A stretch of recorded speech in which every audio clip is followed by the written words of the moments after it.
என்ன நண்பர்களே, இன்னைக்கு ஒரே ஆச்சரியமா போச்சு. என்னன்னு கேளுங்களேன். எப்பயும் அலாரம் தான் நம்மள கூவி எழுப்பும். இன்னைக்கு அலாரத்துக்கு ஷாக் குடுக்குற மாதிரி நானே எந்திரிச்சிட்டேன். சரி, அந்த கையோட வாத்தியாருக்கு காலை போட்டுட்டு, வாத்தியார் எங்க வாத்தியார் அப்படின்னு கேட்டேன். வாப்பா எப்பயும் போல கிரவுண்டுக்கு அப்படின்னு. வணக்கம் நண்பர்களே, மை வாழ்க்கை காணொலியில 4/6.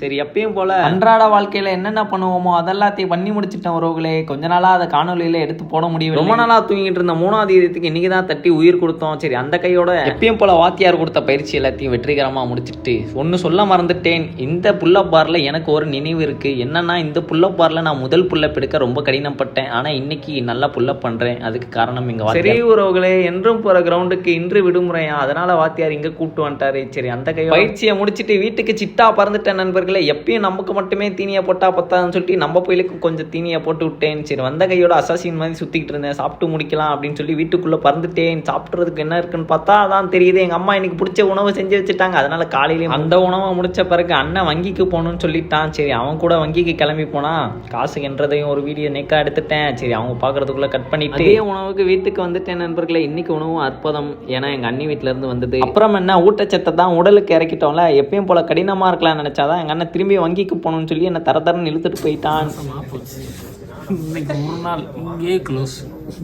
சரி நண்பர்களே, இத்துடன் விடை பெறுகிறேன். நான் தான் உங்கள் லூப்பி. Tata bye bye. மறக்காம என்ன ஃபாலோ பண்ணிடுங்க.